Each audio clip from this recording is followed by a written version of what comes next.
evening, paranormal community, and thank you for partaking here in the Odyssey Files. I am your host, Michael O'Neill.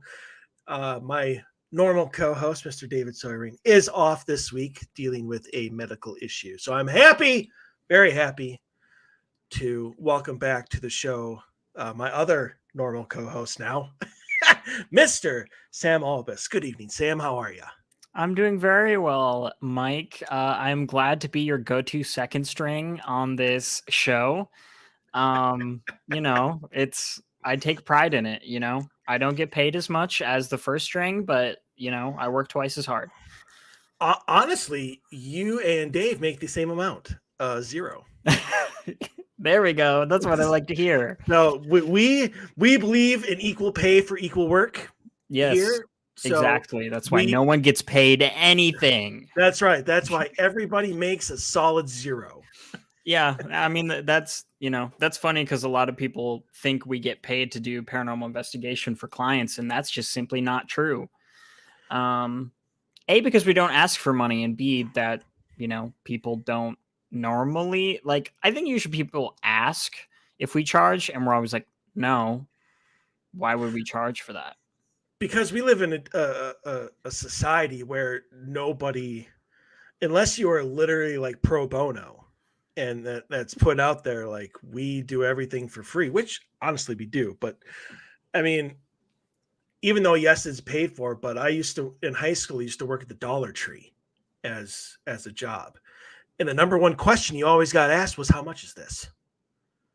And it's like, it's $1. And nobody would believe you because it was high quality stuff for only $1. And so it's the same. Like nobody really believes that we would provide a service for nothing. Like there's got to be some sort of hidden fee in there. We live in a capitalistic hellscape, but that's okay because there are still good people in the world that will do things without taking money from you. Right. And I know several teams, like good teams who do not charge. But I have obviously seen a lot of websites out there where people do, and they charge a lot. And for crap, honestly, like you read over like what $150 will give you. And it's like, really, it's an investigation. And then you get like a phone call afterwards with the results. Like that's it. And then if you want the cleansing, that's like another $50 or, whatever it is they charge. Mm-hmm. And so I think it's the profiteers that give actual investigators, like those are the ghost hunters. Like that's what I consider to be a ghost hunter. Yeah. Is the thrill, the profit, the money, the popularity, the likes, whatever you want. They're the ghost hunters. Yeah. I think that is a good point actually, because when you use ghost hunter in that way, it's more like like a hunter that is going for animals or whatever, and that hunter is going to sell the meat or sell the pelts or whatever. It kind of has a for-profit connotation. So maybe we should use it in that context a little bit more, instead of looking down on ghost hunters as being less professional, paranormal investigators is just like, oh, you're a ghost hunter, you're like a bounty hunter, you got bounties on ghosts and you're collecting your ghost bounties, even though you can't capture a ghost, but whatever, or spirit. Yeah, you are correct.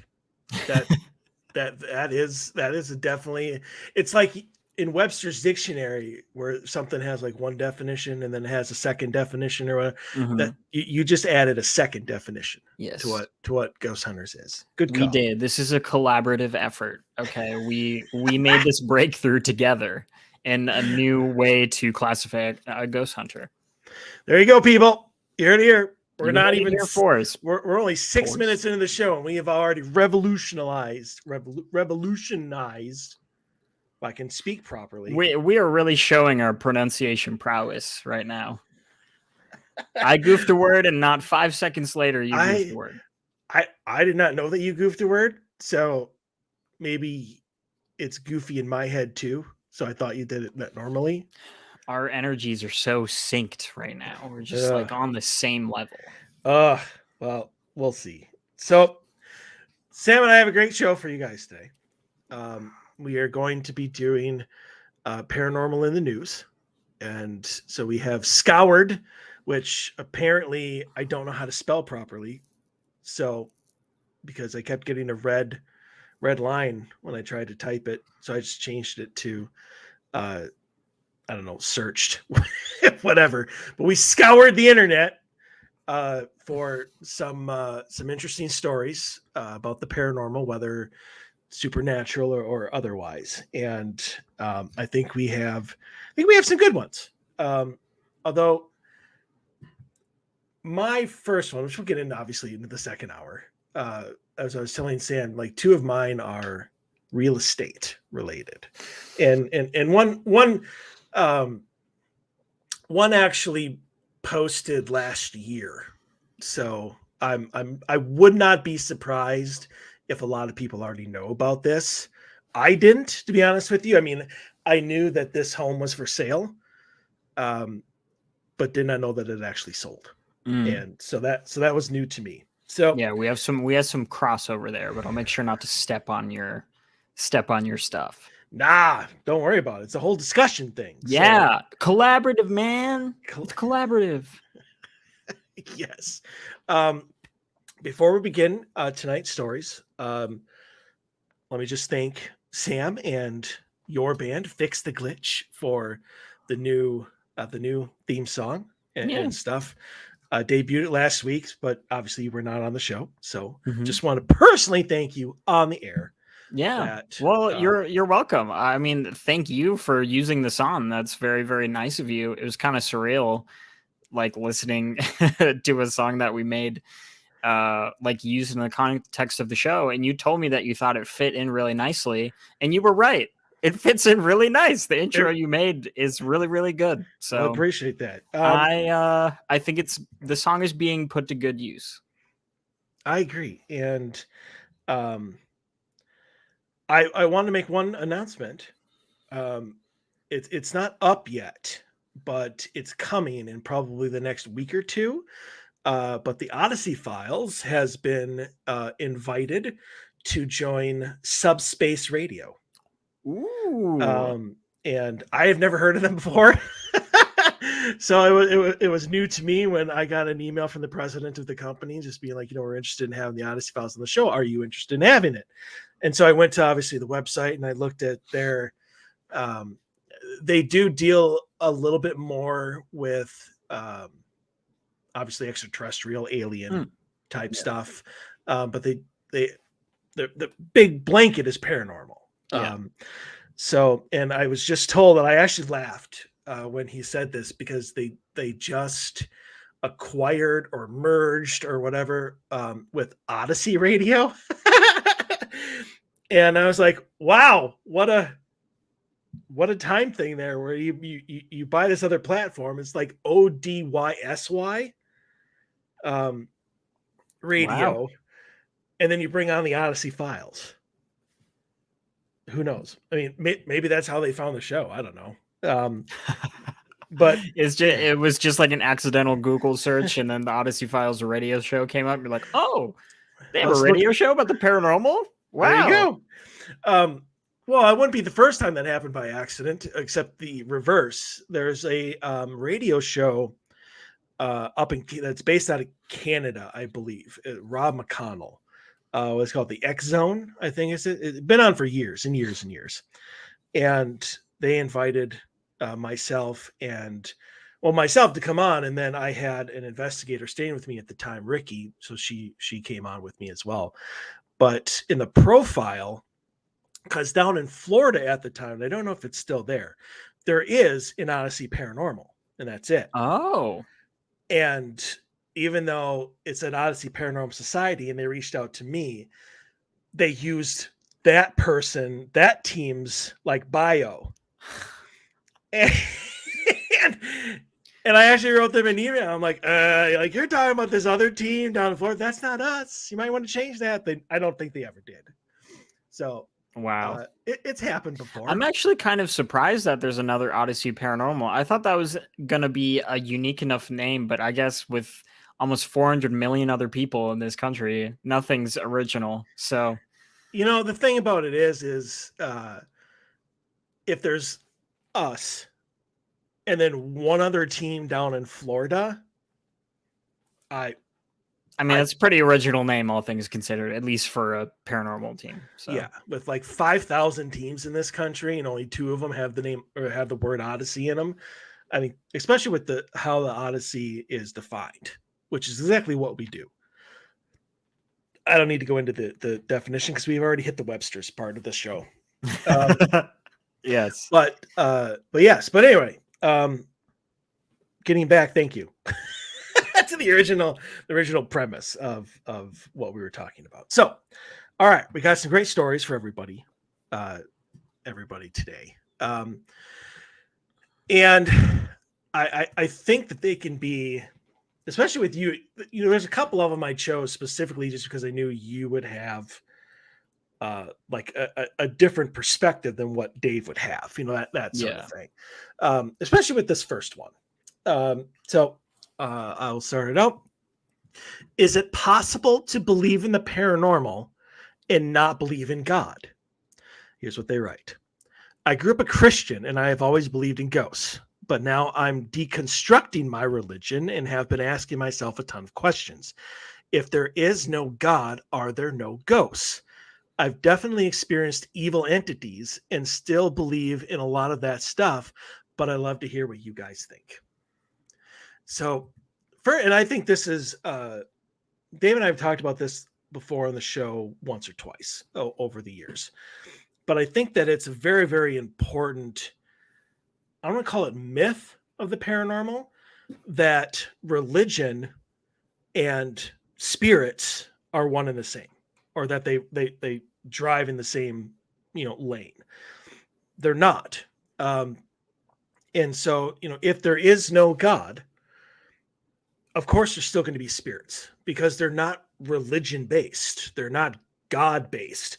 Well, I think what you would probably not have then, let's just say for the sake of argument, and I'm not saying that I'm right in any way, shape, or form, or trying to shit on anybody's religion, but let's just say for the sake of argument, there is no God. Then I don't think you would ever have angels, and you would never have demons, since those are both religiously based. You will have evil entities because, let's face it, we have evil human spirits, just people who were crappy people in life become crappy spirits in death. Mm-hmm. So, I mean, you are going to still have those, and you will still have ghosts because they're energy. They're not based off of whether there's a God or not.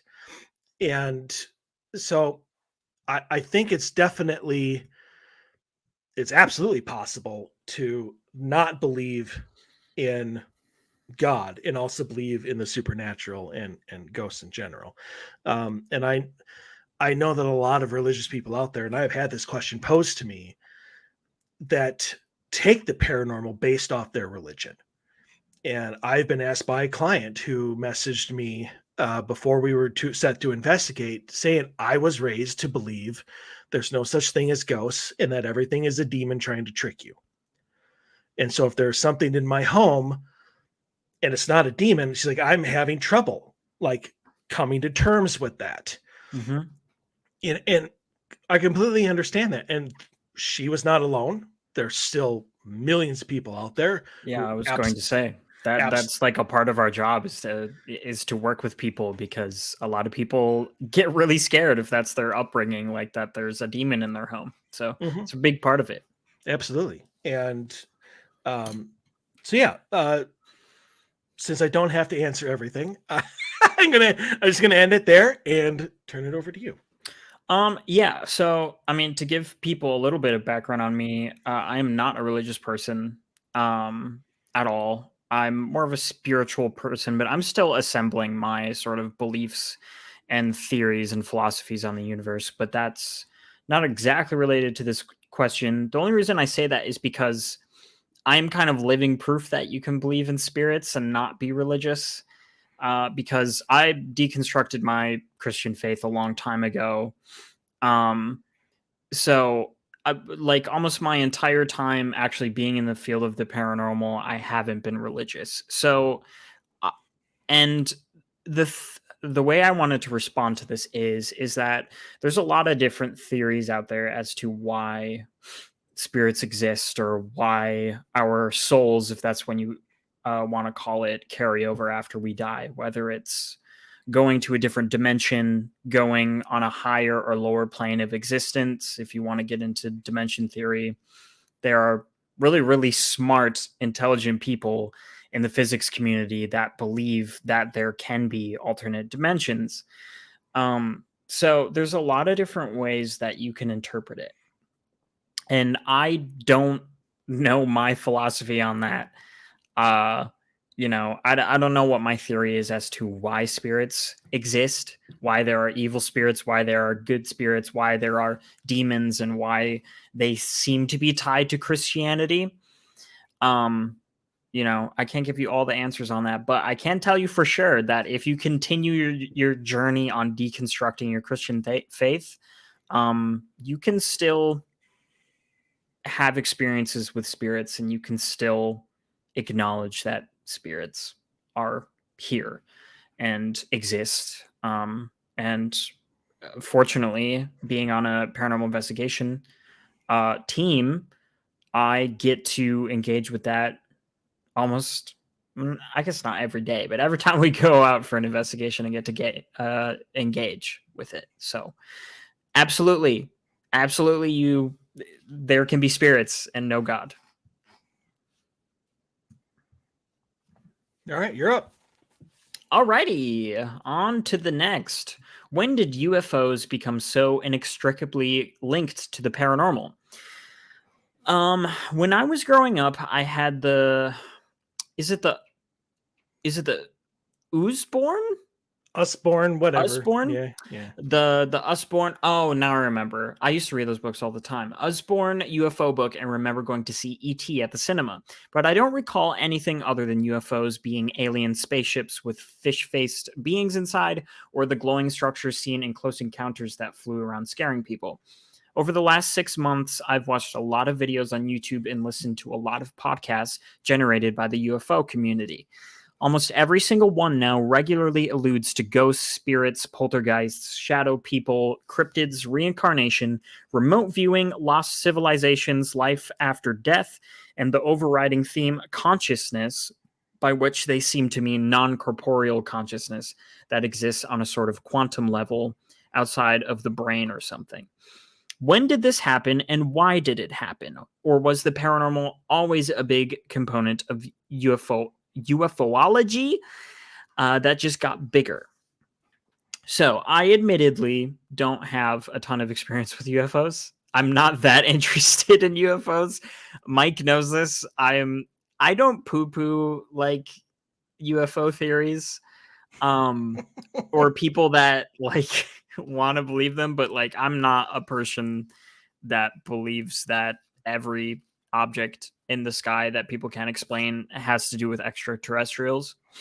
But honestly, I do think for as long as paranormal investigation has been around, like how we view it in the modern age, which is like 1960s and later, there have been people who were paranormal investigators that were also interested in UFOs and extraterrestrials.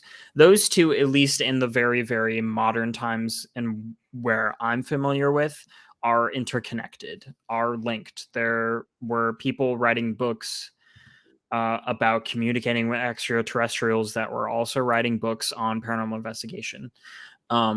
I think actually the beginning part of the documentary Hellier is a great resource if you want to have like, if you want to see where those two kind of overlap, using it as a resource to kind of expand your view on where paranormal investigation ends and where UFOlogy begins, which is to say they're one and the same. The Venn diagram is very close together.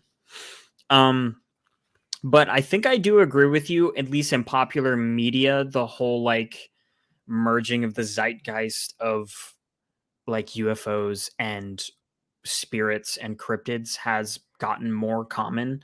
I'm not one to engage with those shows very often anymore, so I haven't watched a lot of the newer ones. But I hear those conversations more often now than I did before, but also I haven't been in the paranormal industry that long. So that's what I have to say about that. So, I guess I was wrong, because I thought that you were a UFO, like you had an interest in it, and I was wrong. So my apologies. I mean, I'm always interested in it, but I'm not interested in it enough to seek it out. Oh, right. And I definitely am very skeptical when it comes to UFOs. Right. And there's so many different things that it could be. And, honestly, after doing research on Area 51 a few weeks ago, it's one of those things where all of those secretive planes and stuff that they were building out there would go up in the sky. Nobody had ever seen anything like them. And so naturally, boom, they were UFOs. Yep. So, I mean, I think the line between what is a UFO and an unexplained spacecraft, and what could be a secret military, not invention, but a device, something that they're testing out, experiment. Let me throw that in there. Like a secret military experimental plane is very blurred now, and I think it's getting more so. But to this person's question, and this is kind of why I chose it, is one, UFOs have always been under the blanket of the paranormal. I think so many people put paranormal to supernatural, and that's it, and it's not the case. Paranormal does cryptids, UFOs, aliens, whatever. Anything that's abnormal is paranormal. Mm-hmm. It's just in a different, obviously, category than the supernatural. So, I mean, that's just a terminology issue. It's not that big of a deal. But I agree with him in the fact of back then, there was a very, very distinct line between the two. There was a separation. And you didn't even combine the two, that UFOs had anything to do with the supernatural had anything to do with Bigfoot, and Bigfoot had nothing to do with UFOs. And now that is starting to change. And I think that the reason for that is our knowledge is changing. Our knowledge is evolving, and we're learning more, and we're seeing more. And now we're able to document more in all sorts of different ways. And people are trying to put them together as to what everything could mean. Why is it that there are tons of different claims, stories, whatever, of people tracking Bigfoot tracks or large tracks that go into the middle of a field where there's nothing around, and they just stop? Where do they go? And so people have to wonder, are they being taken by aliens? Whatever. What could be the actual reason for that to happen? And when I came across this question, I almost thought that I had seen something a few days ago. I believe it was a few days ago, maybe a week ago, that almost couldn't have been a coincidence. Like, it almost had to be foreshadowing to this, even though I didn't know it. And it was just this thing somebody had posted on Facebook, and it was a meme, and it was a line from the movie Men in Black. And I thought that it was such an amazing quote, that I just remembered it, but it fits with this perfectly. And here's what it is. This is, when Kay, who is obviously played by Tommy Lee Jones, is talking to Will Smith's character. He said, 1,500 years ago, everybody knew that the earth was the center of the universe. 500 years ago, everybody knew the earth was flat. And 15 minutes ago, you knew that humans were alone on this planet. Imagine what you'll know tomorrow. And I think that fits perfectly with this, because every day, every investigation that we do, we learn more. I mean, I can honestly say wholeheartedly that the way I investigate now, not the way I started, because I know more and I've researched more and we have figured out more and I have different equipment. Everything changes and evolves. Mm-hmm. And I think that's what people are seeing now. It's not so much like people are trying to force these lines together or why are things changing. I think they're changing because we know more, and we just have that sort of knowledge now. And again, I wonder what we'll know tomorrow, as opposed to what we don't know right now. Yeah, I feel like things like TikTok and just kind of like social media and like YouTube in general have also played a part in just exposing people to more things. Like,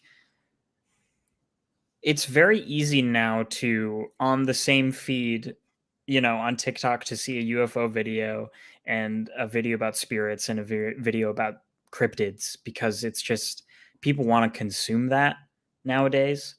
Um, so I think those things have also played a part in just like getting more people to think about these things at once. And naturally, people are going to start to want to group them together and find connections between the two. Like your example of Bigfoot tracks in a field and they suddenly stop, or all the stuff that's happening at Skinwalker Ranch. And, where, paranormal investigation turns into cryptids, turns into or paranormal investigation of spirits turns into cryptids, turns into extraterrestrial stuff. So yeah. Yeah. All righty. Sorry, I need to bring this up. Okay, so for this one, I have I took this story off of another thing that I was just reading, and I have a response to it that I made me half laugh, maybe half angry at the same time, and I really laughed at the end because, and you'll understand, people listening, what I'm talking about. So I'm going to read the actual. Can I just say I hate the way this person writes. Which one? The original or the response? The original. Oh, well. Oh wait, happened. No, sorry. The response. The response to it. I hate. But yeah, please read it. Okay. People need to hear this. I agree. Okay, so here's what the original person wrote. So I think I'm being stalked by a ghost or paranormal entity specifically located in my room. Advice. All right. Here's the original, what they originally wrote. I don't remember when this started. However, someday I developed a stomach-turning suspicion that someone or something was in the closet of my room. Back then, I remember some nights the presence of something I couldn't see was very hostile. I think that means in the time since that, it felt that way overwhelmingly. I would start closing the closet door before bedtime, only to wake up to the next morning to it being wide open. This was for at least over a year. Till one day that door didn't open again, and I've stayed away from it ever since. But the problem has only shifted. Now I feel it is in my main room. Ever since then, I've even suddenly started experiencing sleep paralysis, even though that had never happened to me before this. I'm terrified to sleep. I constantly feel like I'm not alone or something is watching me the moment I switch the light off or get too comfortable. I've reached out to people about this, and disappointingly, they accuse me of being insane or schizophrenic without even knowing me. Please, if you have any idea what this entity is or how I could get rid of it, I'd appreciate that. All right. That's a legitimate question. Now, here was a response. Okay. It is a demon, mid-tier level of power. The escalation is it taking time to feed and grow in power. These entities are not from here. They come from somewhere else. In our realm, they need to feed on the life energy of living beings. It takes time for them to build up a certain amount of energy depending upon their own natural power levels. The sleep paralysis is a bad sign. It means that it is feeding on your life energy while you rest. It can do this because during the infestation phase, you did nothing. You tried to ignore it or felt terror, neither a good response. People don't realize that unless you handle things in a totally wrong way, like you have, that they have a great deal of power in these types of situations. Not being afraid is the first. That's the choice. The fear allows it to access your bioenergy.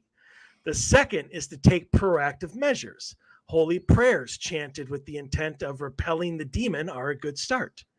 The 72 sacred names of God, whilst drawing holy symbols on the wall and door lintels. I don't know what a lintel. I've heard the name before. What is a lintel? It's look it up. I'm gonna look it up. Look it up. And door lintels using holy oil is also not a bad idea. Incense made of rock salt and not sage, also a good idea. Telling it to leave, commanding it to do so in the name of God, also not a bad idea. Instead, you did nothing but cower in terror for a year, and then you wonder why things escalated. Would you respond this way to a human intruder? No. Think about how you would respond to such, and then you have some idea of where you went wrong and where you can now go right. And this is what I love. Sincerely, the paranormal expert. The _ paranormal _ expert. Right. Oh God. So we're gonna dissect this, the main thing and the response. But here's what made me laugh for like a full minute. And that is there was a response directly to the response. And it was, if you are trying to sound helpful, you suck at it. It's so true though. I love it. Like this person is like low-key blaming this person who's seeking for help for like everything. Like, what is this person supposed to do? This person isn't a paranormal expert like you are. The part of this that makes me the most angry is when they said being afraid is a choice. Not being afraid is the first. That's a choice. What are you talking about? What are you like? Our natural human responses are not. We don't have control over those. That it's called a fight or flight response. Your brain controls that for you. You don't think about it. Okay. It's about controlling fear. It's not about not being afraid. It's about controlling your fear and having conviction. You're still scared shitless. Okay. It's about controlling that. This makes me very angry. I'm very angry at this person. So, all right. So let's just take without the whole, it's a demon right off the bat. Let's just take that little bit. So for a year, there was for at least over a year, you were shutting the closet door and you were opening up and then it was open in the morning. There could be many, many reasons for this. Yes. It could be a bad latch. It could be, uneven floorboards. Maybe you get up in the middle of the night and you go to the bathroom and you step on something and that unlatches the door and it kind of swings open a little bit. It happens. In fact, at our favorite place, the Leduc Mansion, when I started going there again after a long kind of drought of not being there for like a year or two, one of the claims that was suddenly thrown at me was that there's a cabinet door that was in between the master bedroom and the main bedroom that would open on its own. Well, come to find out, it had uneven floorboards, it had a really bad latch, and you could literally step on one certain floorboard and the door would open. Okay, we just debunked that. But they thought that was a claim for a long time. So there could be multiple reasons for why that door was opening. I mean, then all of a sudden it stopped. Maybe you fixed it. Who knows? I don't know what was going on in your house at that time.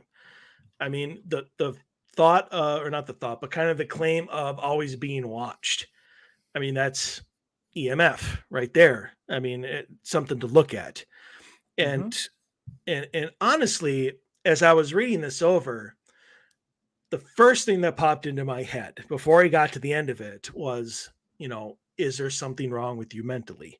Not that you have schizophrenia or, anything like that, but there could be a lot of like just low level type things, depression, anxiety, whatever, that could heighten that stuff. That doesn't mean there's anything mentally wrong with you. It just means maybe an antidepressant or something like that could Yeah. level, make your levels even.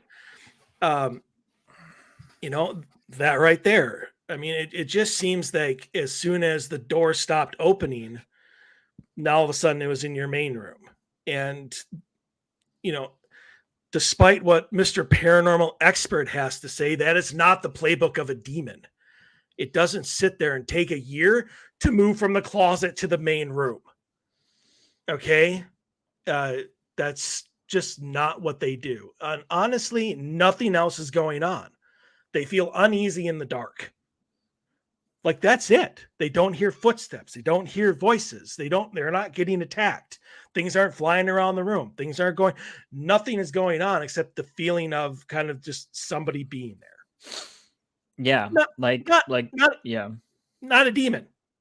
No. Okay. Absolutely. Like, honestly, nothing about this isn't even pointing close to a demon. Like, yeah, like you said, the biggest thing here is that there's a door opening, like a closet door is opening, and then the rest of it is just kind of, feelings. And those can be explained by EMF. Those can be explained by, all the issues that you listed. The bottom line is, I hope this person didn't take the paranormal expert's response to heart, because it's just so incredibly off base and so ironic, really. Like, it's a very ironic response. It almost makes me wonder if it's a troll response, but I don't think it is. Because, yeah, I don't think you have anything to worry about.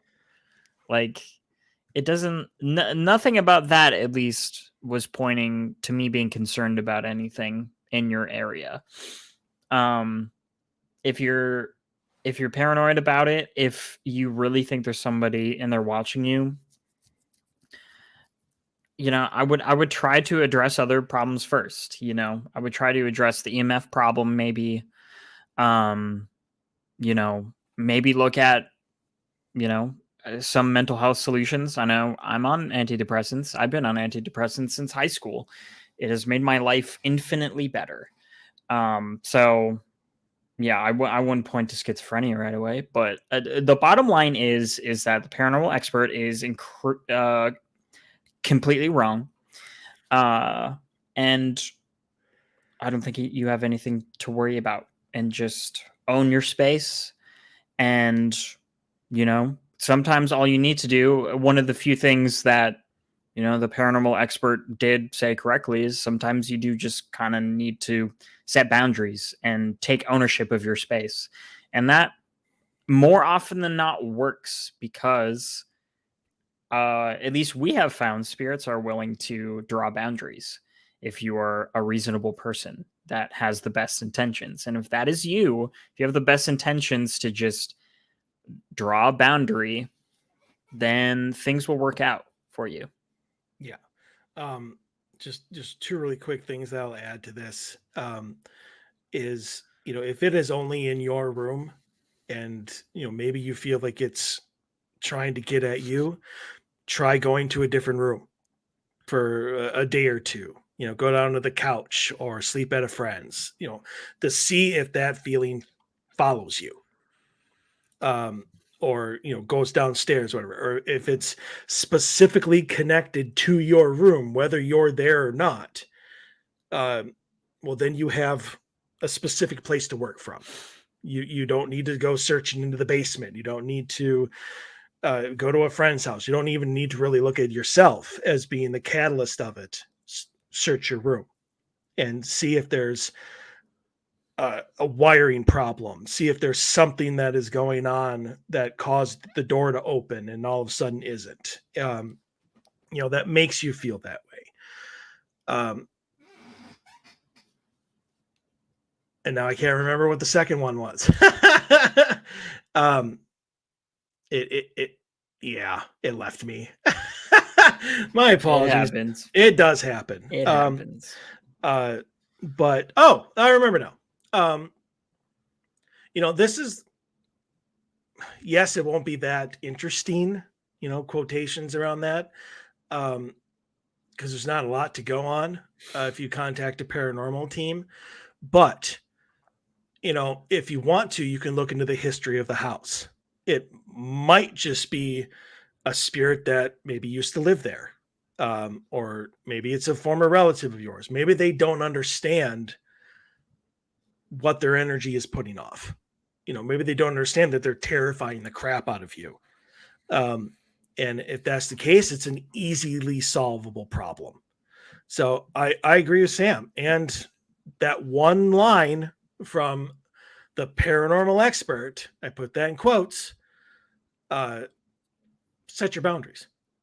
It's not going to hurt anything, and it might make you feel a hell of a lot more confident and better being in your room. Yeah, no need to write fucking holy names on the wall. And do you want to know what a lintel is? Sure. I looked it up. It's just the like beam that supports a windowsill on the top. That's all it is. Why would they use that word? No, like I think that might actually be like the technical term for it. I mean, it is, but like nobody's using that word. Just say the windowsill, and everyone knows what you're talking about. Yeah. So whatever. Okay. I think it's time to move on to the next one. All right. A coincidence? I think not. The time is 2:24 a.m., March 28th, 2023. Literally about 30 minutes ago or so, something perhaps eerie just happened to me, and I'm not sure if it was just a big-time coincidence or something more. First off, my wife and I have been laying here in our room talking, reminiscing about a few years past back to when we had first met. During that, we started talking about my mom, whom has since passed away. Now, my wife can see and hear spirits, shadows, etc. And she was telling me again about dreams that she had about my mom back about almost 5 years now, just prior to when we first met officially.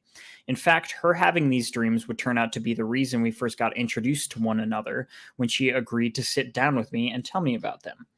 Well, there was one dream that she had about my mom that she hadn't told me about until just now. And while we were talking about that one, out of nowhere on its own, our lamp light by our bed started dimming on its own and ended up dimming to a real low level.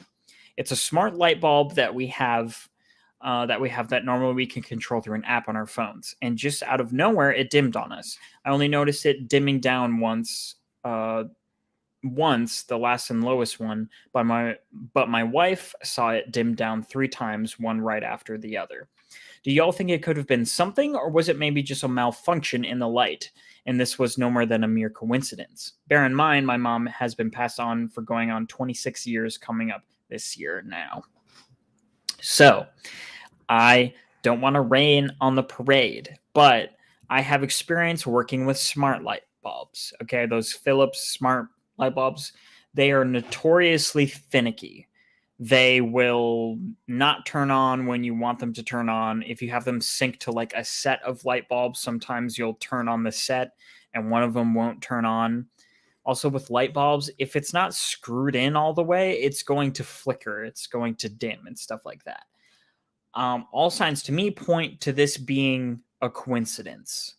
That's just kind of, it happened when your wife was talking about this dream and you made the connection, and that's kind of all it is. Honestly, I would have been more on your side if you didn't mention it was a smart light bulb, because I have personal experience with them and I hate them so much because they just do not work as intended.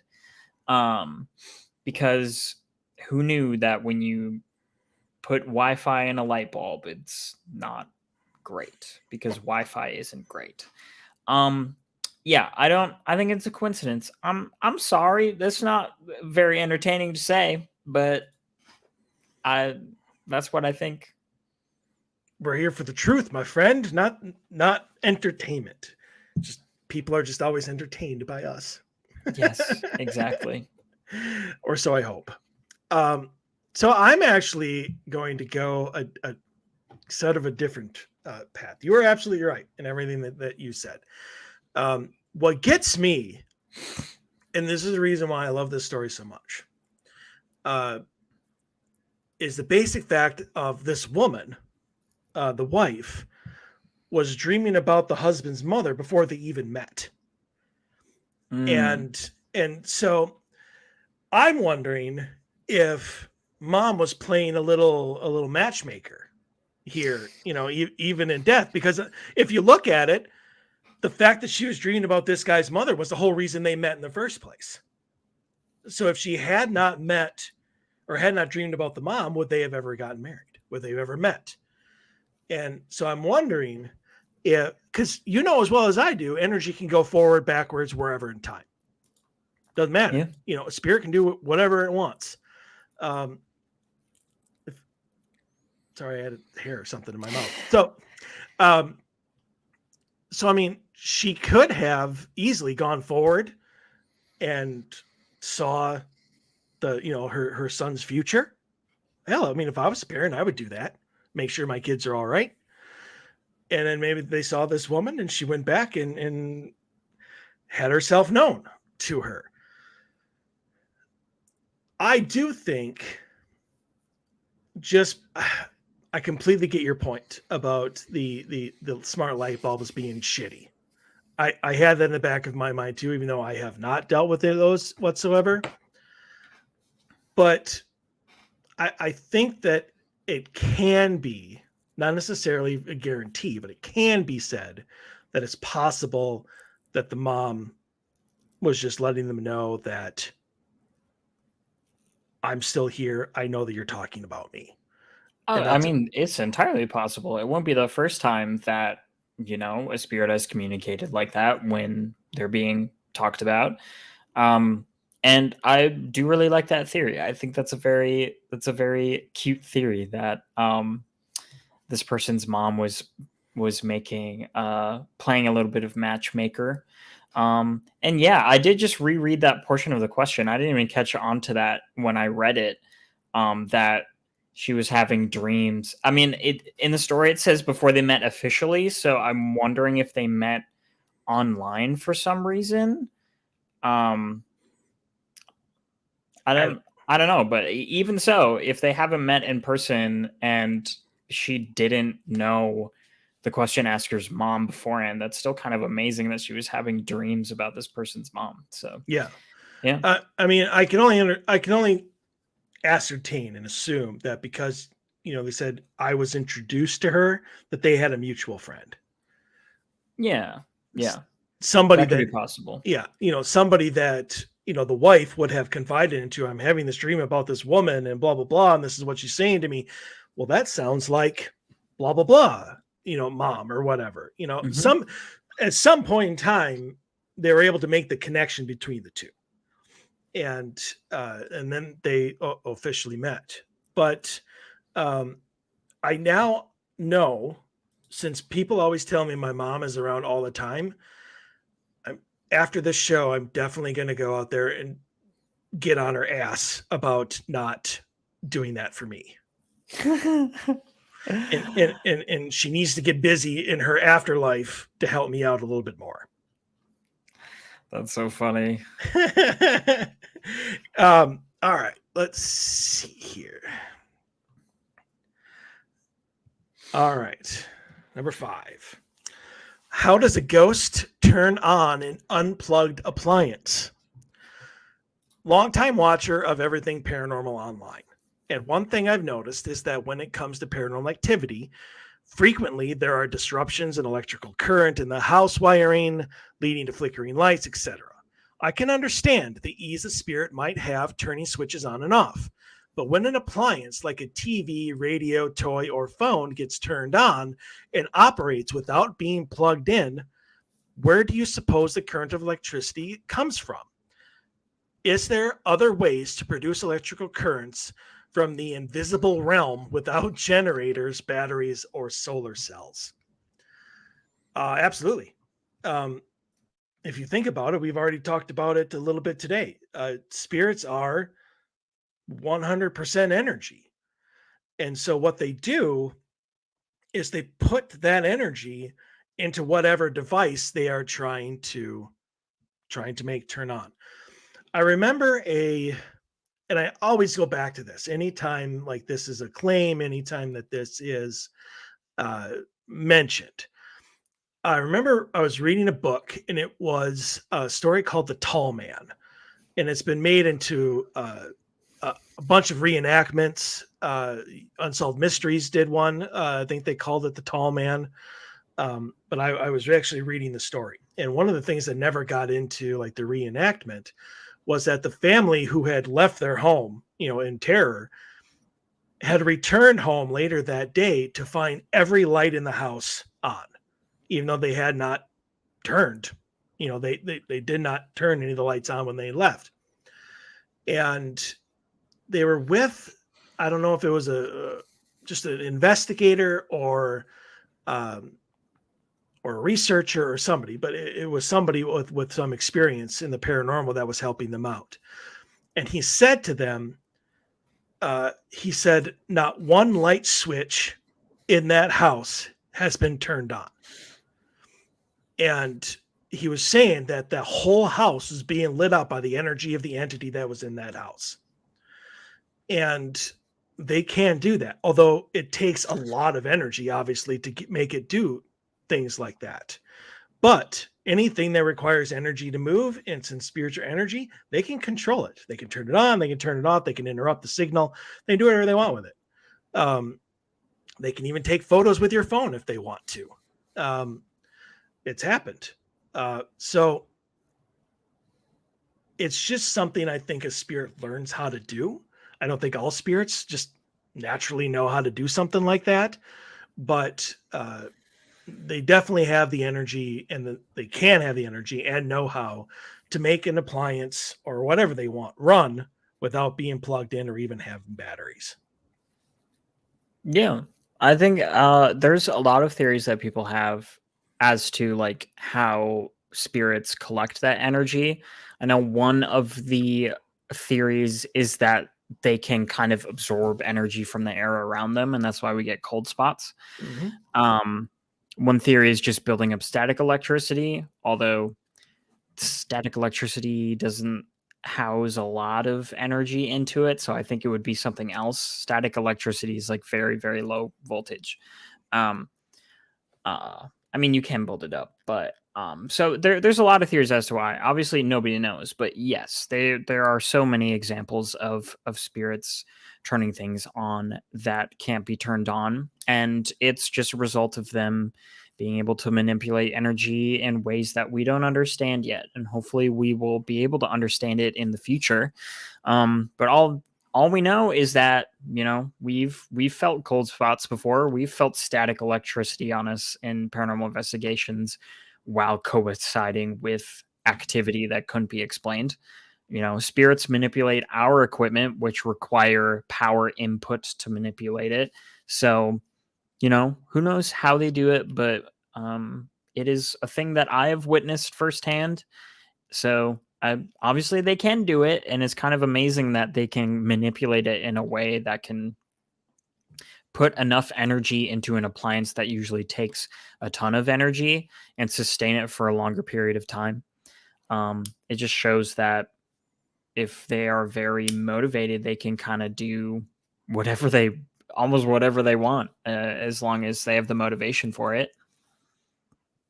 Yeah, absolutely. All right. I don't have anything to add. All right. Cool. On to the last. Don't mess with Ouija boards. Oh, great title. Hello. I've been asked a few times to share this story. I apologize for any weird formatting errors as I'm on mobile. My junior year of high school, I went to a party where the host eventually brought out a Ouija board. I was big into paranormal stuff then, but I didn't know the dangers of one of those boards. The dangers one of those boards could hold. Typical questions were asked, but it started to get incredibly dark in my vision, even though the lights were on. It didn't seem to help any. The last being, how old will I be when I die? Everyone got traditional numbers except for me. It just went to 0, then 1, then 0, then 1. It bounced back and forth between those two numbers until someone just shook the piece and said it was being stupid. At that point, I just stopped playing. It weirded me out. Now, I have a pretty good sense of things. I can sense and normally see beings or ghosts.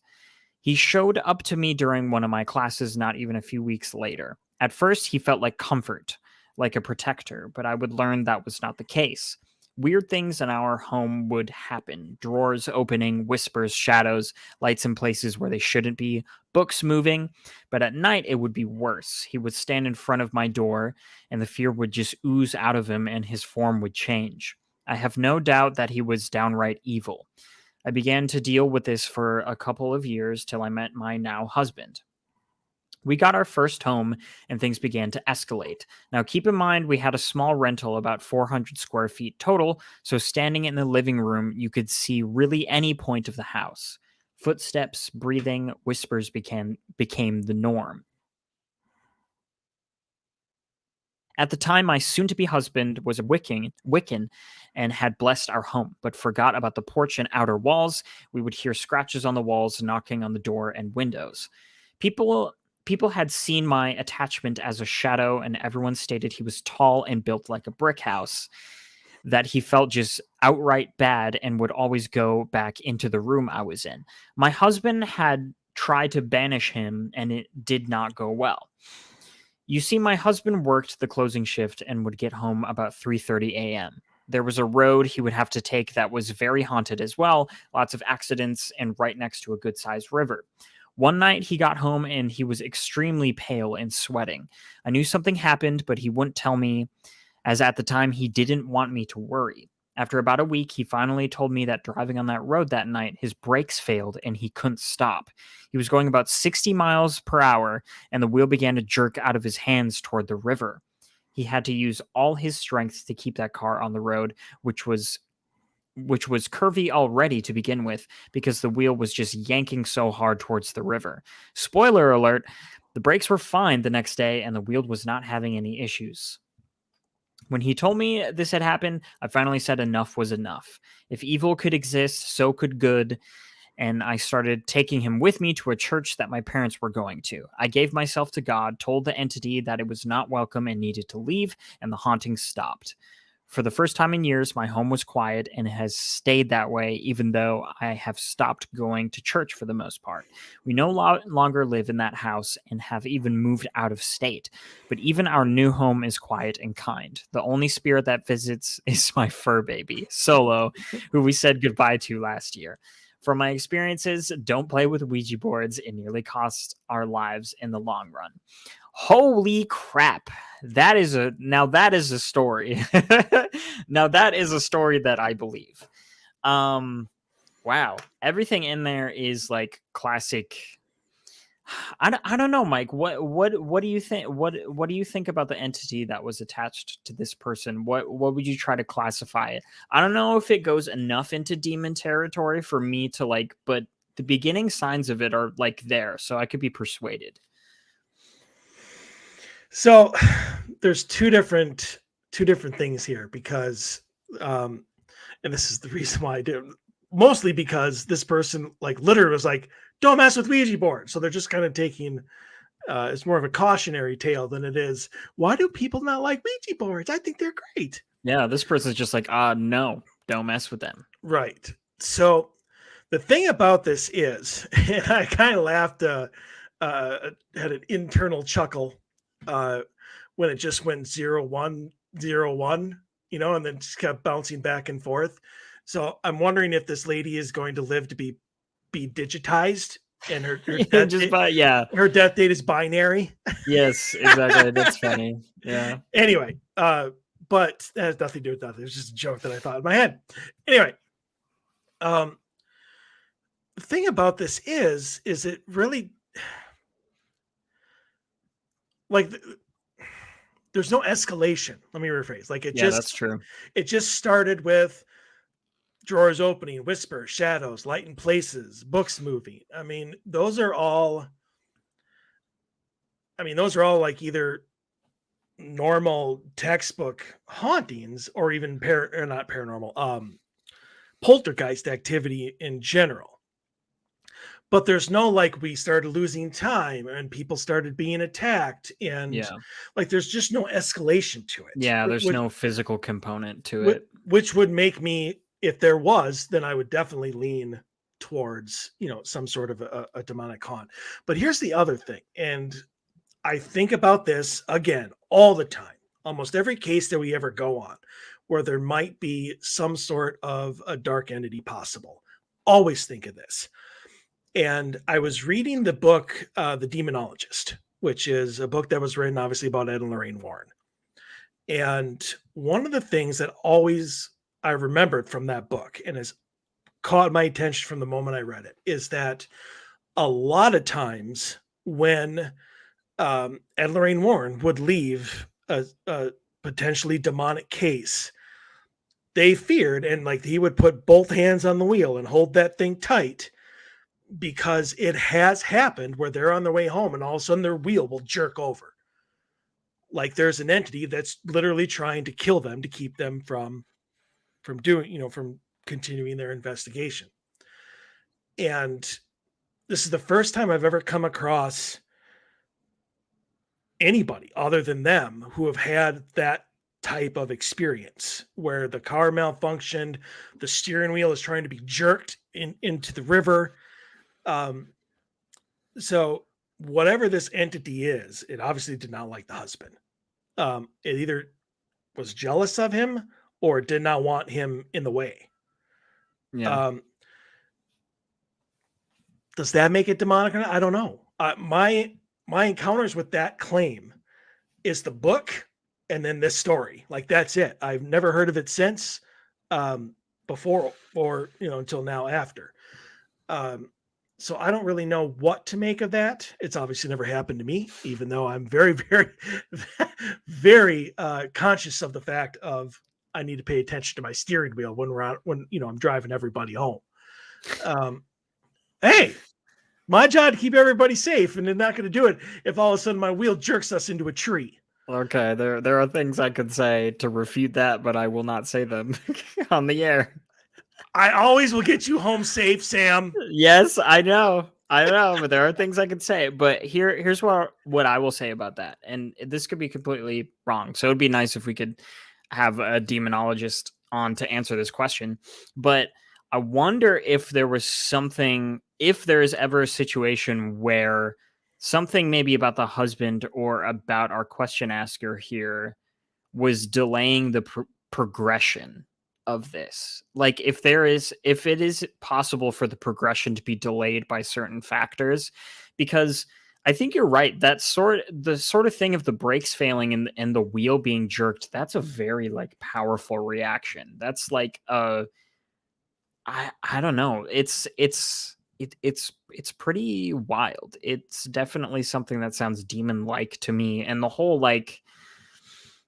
whole changing of forms as well is also making me think of things that are trending towards demonic, like it during the day being, just kind of regular paranormal stuff, but at night changing forms and like oozing like that, negative energy to it. It could just be a very evil entity. It could be even an evil inhuman entity, not even a demon. There could have been something with the property of just like this demon had a very big problem with them being on this property. Who knows? Or maybe it is linked to just that Ouija board encounter, and it's just a attachment that grew and grew and grew over time. It's definitely fascinating. It's one of the few stories that I read and I believed every word of, and you know me, I almost never believe, I never believe these stories. But there's just something about it that seems so authentic to me. And I'm glad this person found a solution, and I'm glad this person got to the other side. And I will also close with just don't mess with Ouija boards. And in any sort of time where it can be interpreted as a seance, you need to close it at the end. We close every investigation at the end. We close all doors, all lines of communication. We make it clear they cannot attach themselves to our equipment, to us, to our vehicles.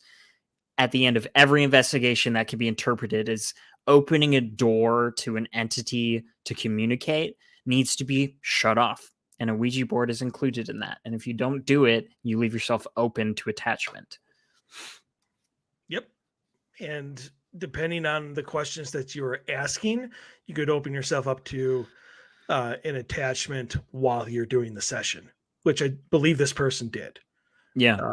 I'm glad that when, as we were saying before, when you set your boundaries, off it went, and it, once you started bringing in your faith, and I'm assuming that because of that, you felt more protected, you felt more at ease, you felt more confident, it lost interest in the way it went. Yep. And, and that's exactly what you need to do, by any means necessary. I obviously very much promote and highly recommend calling in a paranormal investigation team when people are experiencing stuff like this. But you can do whatever you need to do in order to feel comfortable in your home. And if that is bringing in a priest, if that is bringing in a rabbi or shaman, whatever, then do it. The only difference is depending, and this is why I mostly say bring in a paranormal investigation team, is they can figure out which one of those solutions you need. Yes, exactly. Yeah, you can't bring in a priest to get rid of a Native American spirit. You can't bring in a shaman to get rid of a demon. It just doesn't work. You need to know what you're dealing with in order to properly relieve yourself of it.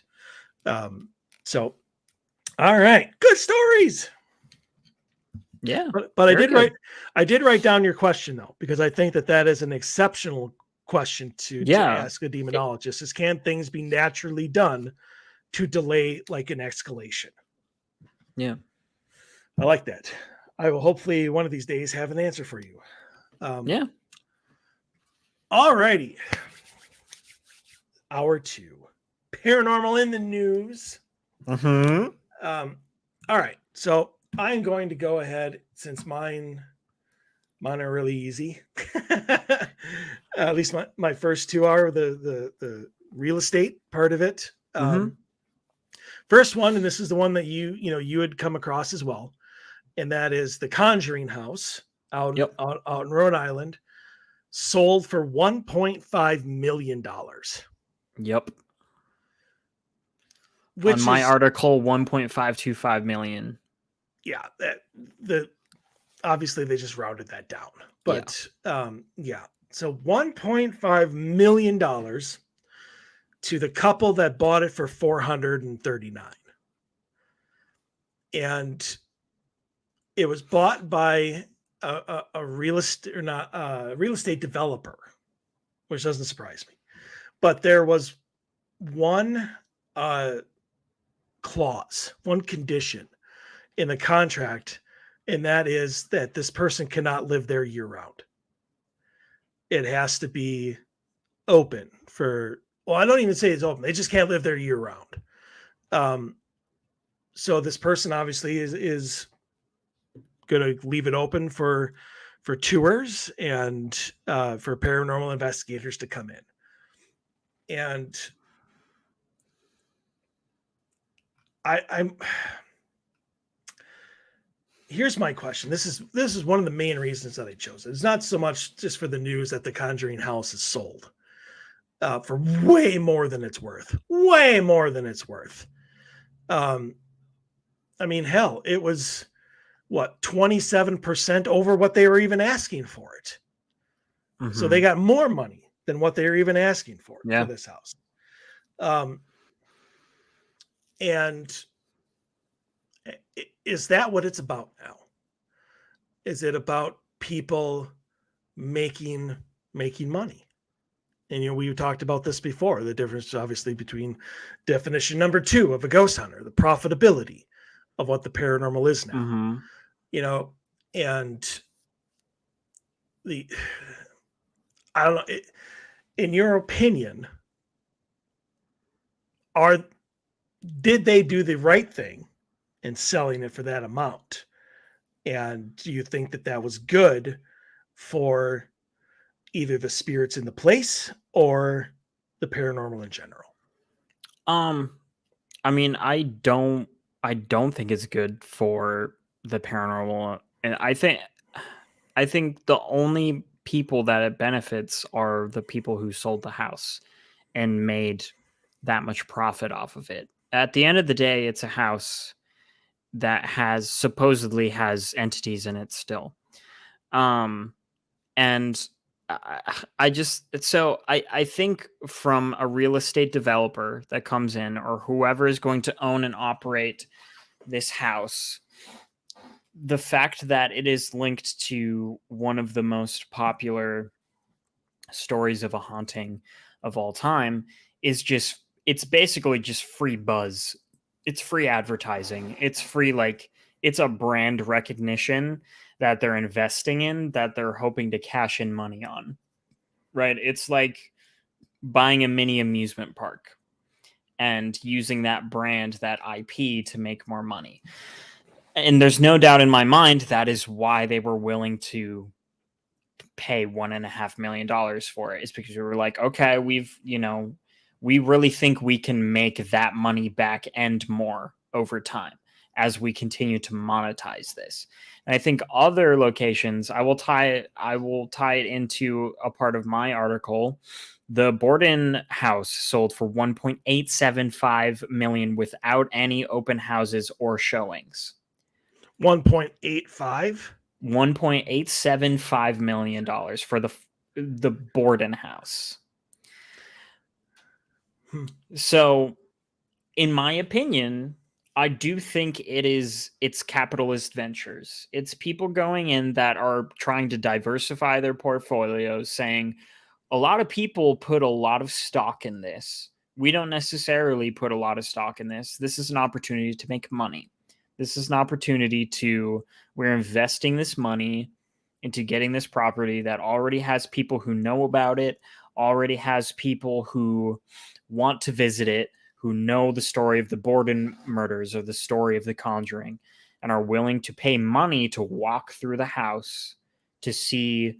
In the case of the Borden murders, that is a historical event that happened. I can see why somebody would want to go in there, but there's also people that think it's haunted by the killer and by the people who were killed in the house. And people want to catch a glimpse or whatever. So it is, and as the paranormal investigation field, as the paranormal entertainment industry grows, that means more and more investors and more people that have the capital to invest into this sort of thing are going to buy these places, and they are going to monetize them and try to squeeze as much money out of them as possible. Because if they're going to spend $1.8 million, think about how much money they're going to spend into trying to turn that place into a moneymaker. How many hundreds of dollars are they going to charge people to take a tour through there? Probably not hundreds of dollars, but probably too much money to go through a frankly not very big house.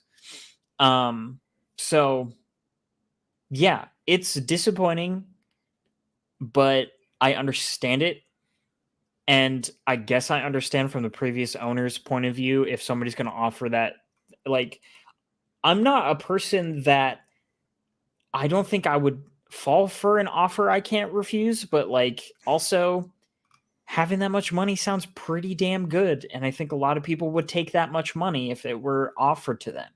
So I don't know. That's my perspective. I'm just kind of jaded about it, I guess. I'm pretty jaded about the whole thing. Yeah. There it is. That was right. Okay. Yeah. So the person who owns it now is named Jacqueline Nunez. Um, and one of the things that she had told the people who were writing the article that I found, um, she said, this is a very personal purchase for me. When it hit the market, I thought this is a property that enables people to speak to the dead. She This said, is about the Conjuring House? yes. Sorry. Yeah. Going back to the Conjuring House. Sorry. She says, I'm not afraid of the house. Nunez added before jokingly saying, ask me again in a year. So I don't know. I'm kind of with you. I do think that sooner or later, little by little, depending on how mainstream the paranormal stays, soon there will be most of the big haunted locations will be like corporate type places, developers, somebody with a lot of money who wants a toy building, so to speak, or it's an investment that they're going to charge a lot of money for, because somewhere out there, somebody will pay for it. Yeah, I mean that statement that she made, like this is a personal purchase for me. This house allows people to talk to the dead. That to me communicates that that is what she wants to use it for, is to allow people to come in. And of course, that obviously means that they're going to charge money for it. As you know, to be fair, most haunted locations do charge money. Okay, but a lot of haunted locations are also buildings that are not residences that need to have money put in them to be kept up, right? So they take money and at least claim that that money is being used to put back into the building to keep it running. So you have to take them on good faith on that promise. In the case of the Conjuring House, it is a house. It is a functioning house. And so the amount of money that is being spent on keeping it up is not as much as a crumbling old building that needs to be constantly cleaned and repairs need to be made. You need to replace the windows to make sure it's insulated. There's all these things you need to do to keep an old building running. And a house that is just a functional house doesn't take as much money, but I guarantee you they're going to, in terms of margin, are going to be charging people more to go into that house than into the historical location. In terms of just straight up profit, they are going to mark it up so they make as much money as possible. Mm-hmm. That's just how it works. Again, I'm very jaded on the whole thing. And so, but that's genuinely how we feel about it. And I think you're right. I think more and more places are going to get bought up and turned into, I guess, a step up from a haunted house. Not cheap scares, but like this is a house that is haunted, that has had murders in it, or there was a famous haunting here that was arguably completely made up. So that old chestnut. Yep. So this was actually from a couple of years ago, 2017. So I don't know if it's been sold or not, but because I don't remember ever hearing anything about it. But there is a reason that I chose this far more than just his selling price. But there's a ranch in Arizona, which it's called the Stardust Ranch, but it's I don't know if this is Alien Ranch or not. It's in Rainbow Valley, Arizona, and it's been on a couple TV shows. In fact, I think Paranormal State was there. I believe Ghost Adventures was there. But the owner, or at least at the time of this article, John Edmonds, was selling this ranch for $5 million because, according to him, he is fed up with all of the paranormal activity, and especially the purported alien activity. So they're fed up with their interstellar interference. So here's why I actually brought this up, because here's actually part of the article. Edmund claims he has slain 19 aliens with samurai swords, and he and his wife have endured abduction attempts. Quote, they actually levitated her out of the bed in the master chamber and carried her into the parking lot and tried to draw her up into the craft. Make the movie right now. I need to see this movie. So, yeah, it's called Alien Ranch. And he said, under one image of what appears to be dried blood in a katana, he described the method of destroying the quote-unquote grays. Unless you cut the head off and disconnect the antenna, so to speak, they instantly phone home. Even with a razor-sharp sword, it is nearly impossible to decapitate them with one swing.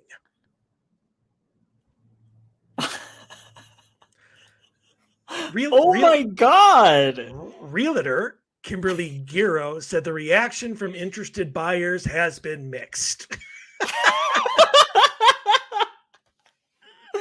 Yeah, mixed between me cackling at it and horrified at this person that thinks he's killing aliens. 19 decapitated with his katana? Yep, with a samurai sword. Oh my God, that is hilarious. And yet, not one alien body to be found. Yeah, exactly. Do they just disintegrate after you decapitate them? Why don't you wear your chest GoPro next time so you can have a little POV view Kill Bill style of you cutting some Gray's heads off? Wow. That is so funny. Where did you find this? It's under globalnews.ca. I think CA is for Canada. It's a Canadian. Canada. Yeah, it's a Canadian type global thing, but that is also so funny. Yeah. Titled Arizona Man Selling Ranch for $5 million due to constant quote unquote alien attacks. Oh my God. Like I said, this was done October of 2017.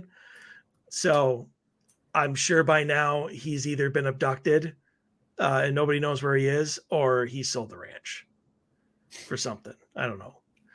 But yeah, so in 2017, he had already slain 19 aliens with samurai swords. Wow. Good for him. Great body count, my guy. You're really doing the Lord's work out there, keeping us safe. You're keeping us safe. Yep. Yes, he is. All right. What's your next one? Okay. Oh, okay. Well, I guess I will keep going with the first article that I mentioned. So this is the New York Times article, How to Live with a Ghost. Okay. And so the first quote that I pulled is about studies that multiple studies, or I guess surveys that were put out that evaluated how many people believe their homes are haunted. And I think this statistic is interesting. So an October study from the Utah-based home security company Vivint found that nearly half of the 1,000 surveyed homeowners believed that their house was haunted. Another survey of 1,000 people by Real Estate Witch, an education platform for home buyers and sellers, found similar results, with 44% of respondents saying that they've lived in a haunted house. I believe there's another quote here that ties into it. I think it was I don't think I took the quote, but this article goes on to say that the breakdown is basically like Gen Zers. I think like 56% of them believed that, they've either experienced paranormal activity or are experiencing paranormal activity. And I think baby boomer statistic was about a third. It was 33%, which is still pretty high. So I guess the question I ask out of this is like, do you think that's a pretty high statistic? Do you really think that many houses are haunted and that it's that common and that widespread of a thing? Or is it just a case of watching too many paranormal TV shows and getting paranoid about it? Because I know my answer to that, but I want to get your take on it. So it depends on what the threshold is of considering your house being haunted or experiencing something. Yeah. If you experienced knocks on a wall and that was the only thing that happened to you, period, are you able to claim that your house is haunted? Was there any? Some people would say yes, I think. Well, right. So, but I mean, was that a criteria? Was there any actual That's a good criteria point. of standards for what could be considered a haunted house? If I'm somebody going to just go ahead and say no. then no, then yes, I think that's very high. It's a yes or no question, probably. Because you know as well as I do of how many people misinterpret things. How they don't understand, what EMF, high EMF is. They don't understand, what, your dog staring at a corner or growling at nothing, but there could be something in your wall that it can hear and you can't. They don't understand bad wiring down in the basement gives you, that feeling that something's, watching you.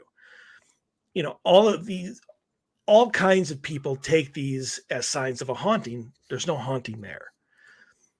Now, with that said, I definitely believe that any house, it doesn't matter, old, new, out in the middle of nowhere, right there in the main city, that can't have activity in it. Yeah.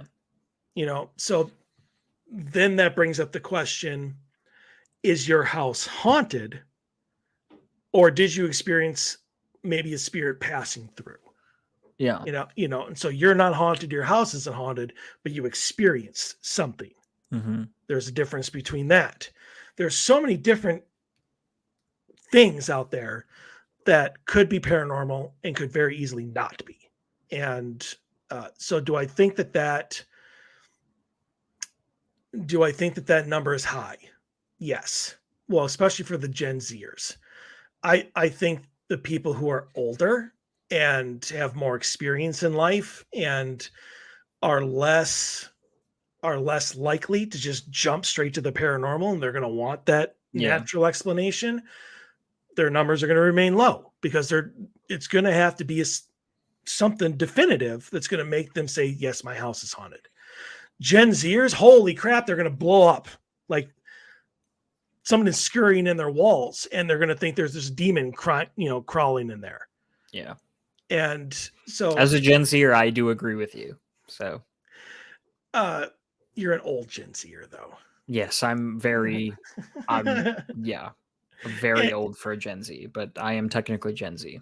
I know. I was just saying, you have an old soul. Like, better is what I'm saying. Oh yeah, absolutely. So those numbers don't surprise me, but I do think that they're a little off kilter. Yeah. Do you think the actual numbers? Where do you think the actual statistic is, if you had to guess? Obviously, it's an incredibly complicated question with a lot of factors, but do you think the actual statistic is like between the boomer and the Gen Z, like it's hovering around the 40%, or where do you think it is? I would probably put it there, yeah, right around maybe 40%, and I'm talking about legitimately haunted homes. Yeah, where like a spirit resides in the home. Yes, and I'm not saying that that spirit even has to be active. They could go about their business, and the homeowners have no idea that they're there, but they're there all the time, for whatever their reasoning behind it is.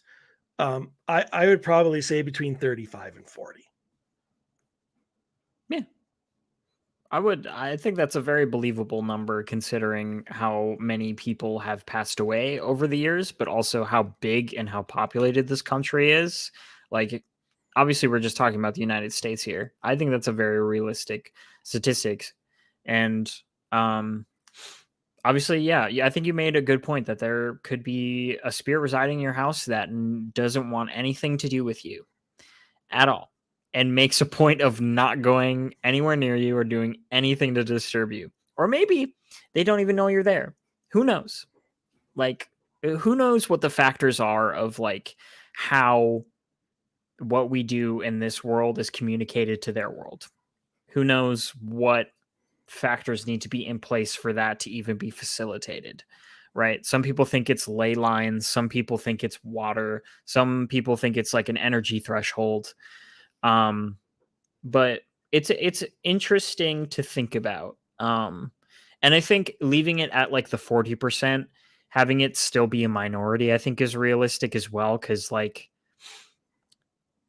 obviously population has skyrocketed in the past 100 years or so. So there are more buildings now than there were in the past like 500 years combined.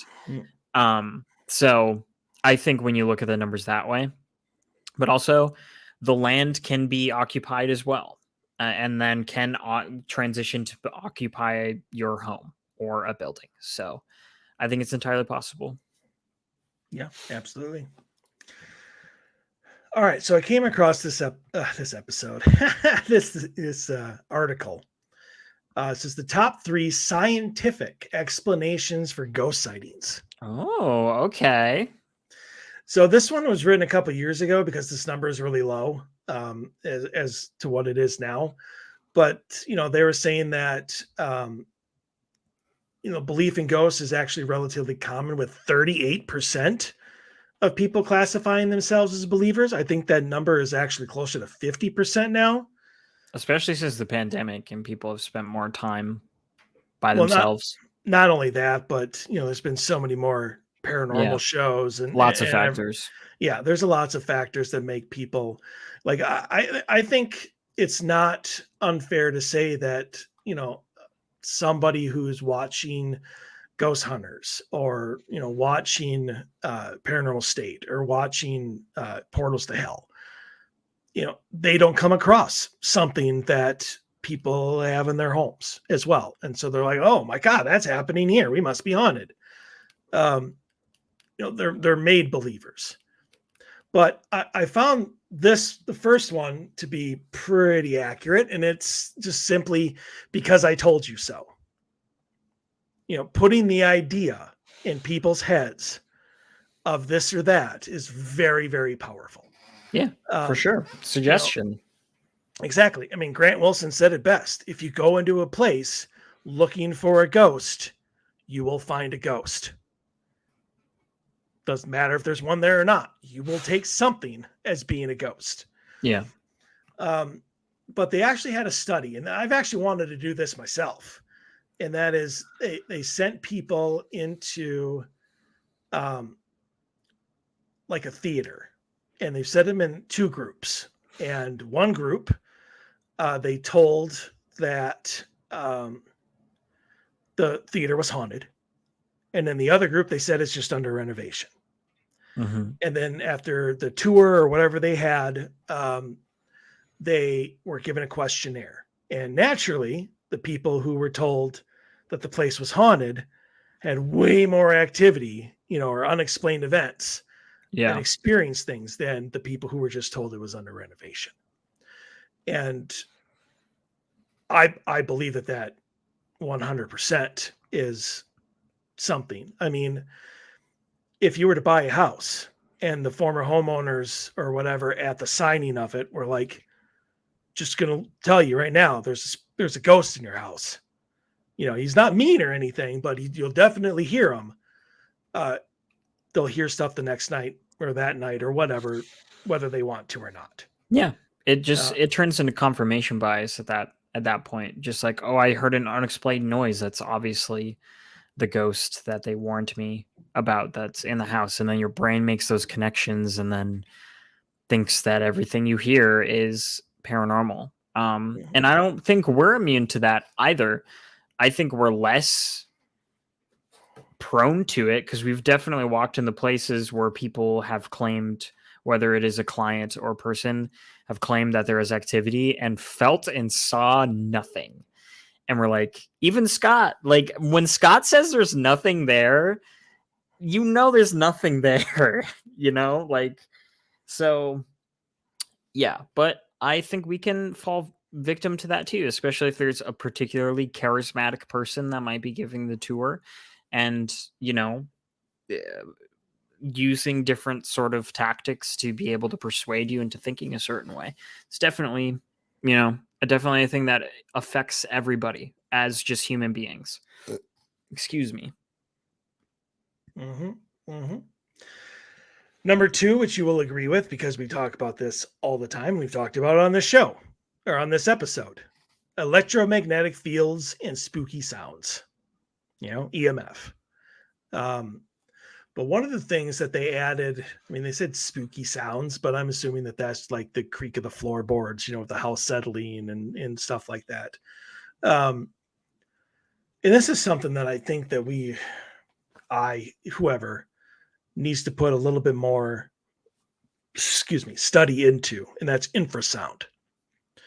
And, the audio frequency below the range of human hearing, because that is also, there have been several studies who have linked infrasound and bizarre experiences. It does something, to your brain that makes you, hallucinate, or I think it's a different version of EMF.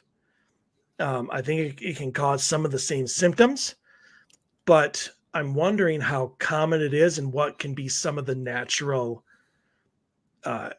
producers of infrasound.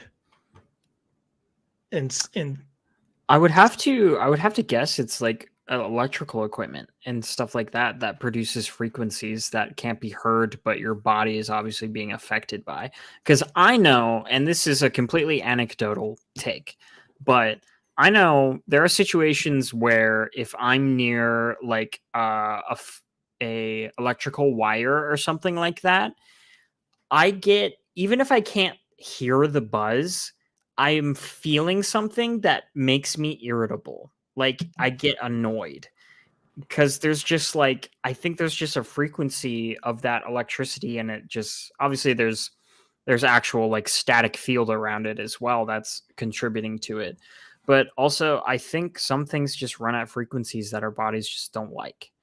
And it can go the other way too. There are certain frequencies that our bodies do like, ultrasonic vibration can be used to heal bones, right? So, and entirely possible. Yeah, it's definitely not something I've thought about a lot, but I will be thinking more about in conjunction with EMF and how those two interplay and work together. Yep. And number 3, which I again agree with, toxic hallucinations. This obviously goes to carbon monoxide, formaldehyde, pesticides, mold in the walls. Yep. All this sort of thing will screw you up and, make you hallucinate certain things. I mean, that's always something that we have to look into, depending on obviously how the home looks. Like when you take into account like the landfill house. That I don't know if you remember the photos of that. Yep. Yeah, that could definitely be a prime candidate for toxic hallucinations.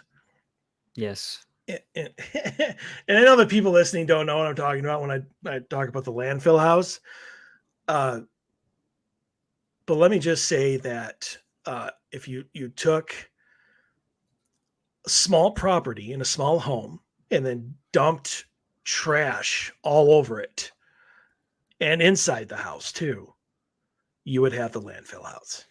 I mean, it's basically it's like a hoarding situation gone very wrong. Yes indeed. So all right, so you have one more?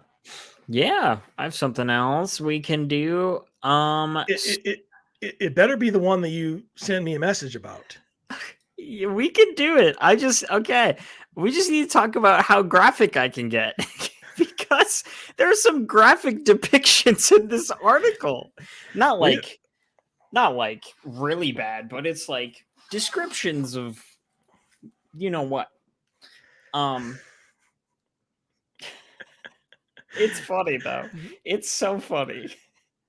Well, let's, at least for right now, let's skip over the depictions and just go for the summary. Yes. Okay, I'm gonna summarize this. We've been in a similar situation on this show before, I think. Um, so this article is basically asking the questions: can humans have sex with ghosts? Can you have? And at first, I thought this article was being serious, but there are like little editorials in the article that are telling me that this article is written in fun. But let's tell you a little descriptions here. Okay, so on the list of celebrities who have claimed to have sex with ghosts, none appear more frequently than Joy Behar, noted host of the daytime television show The View. In 2022, Bahar proclaimed live on air that she had sex with a few ghosts and never got pregnant. To which Whoopi Goldberg replied, "I'm just gonna let that ride." I'm just gonna let that ride. I'm just gonna let you say that on live cable television to millions of people, and that's so bizarre. It's absolutely just so bizarre. The earliest example of celebrity ghost sex that I could find was Anna Nicole Smith, who once said in 1994 that she had some amazing sex with a ghost that haunted her old Texas apartment. So there are famous people on record saying that they've had extended relationships with ghosts. Now, this article also shows people that apparently have had long-term relationships with ghosts, like years, and that they grow very intimately attached. I'm curious what you think about that, Michael. Do you think people can form long-term relationships with an entity, especially those of the sexual nature?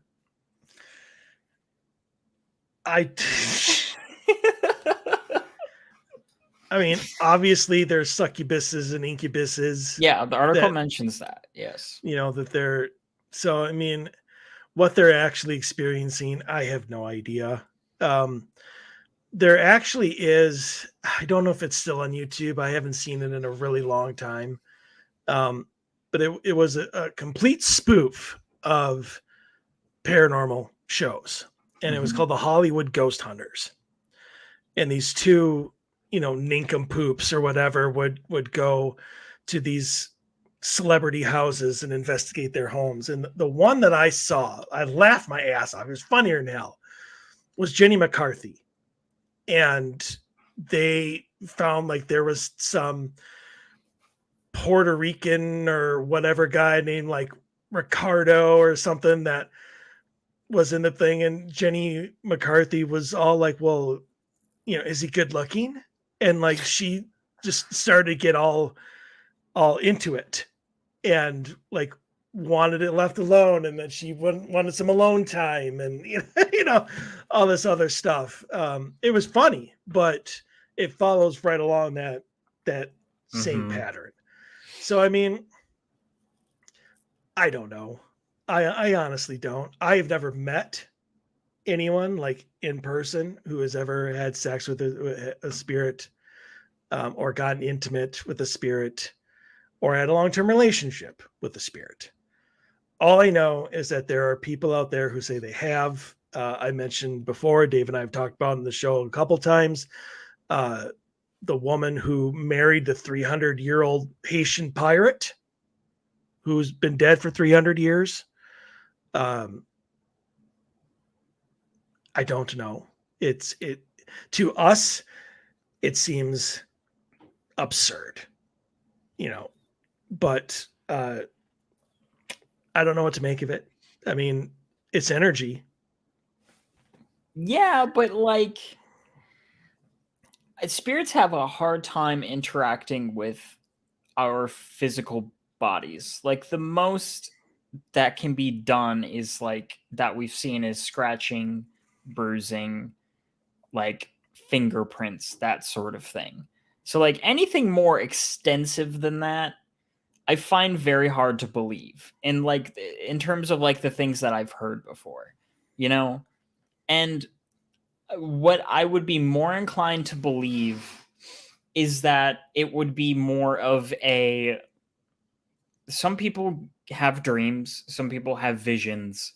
It would be more akin to a controlled hallucination or something like that, and the entity making them believe that these things are happening when they actually aren't. Because I don't believe it can actually physically happen, but I do believe our brains are capable of making us believe they happened. So I guess I could get behind that, but I just what is the entity getting out of that besides, I don't know, I guess satisfaction of manipulating, if it's that sort of spirit that has satisfaction out of it.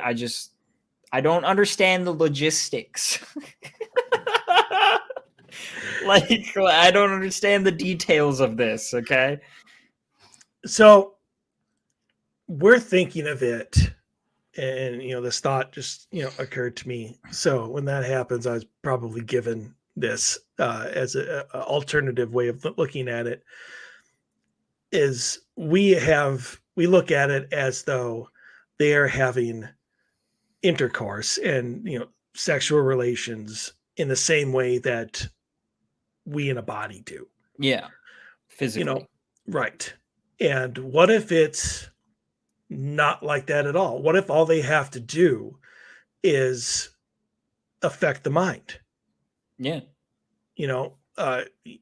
You talk to scientists and they tell you that, when you feel love and lust, it's just this gland in your head excreting this hormone and blah, blah, blah. And that makes you feel love. And I mean, who's to say that it just like a dream, a spirit doesn't jump you, not in a physical sense, but in where they're able to take over some of your functions or whatever and stoke that area of your brain that makes you feel pleasure.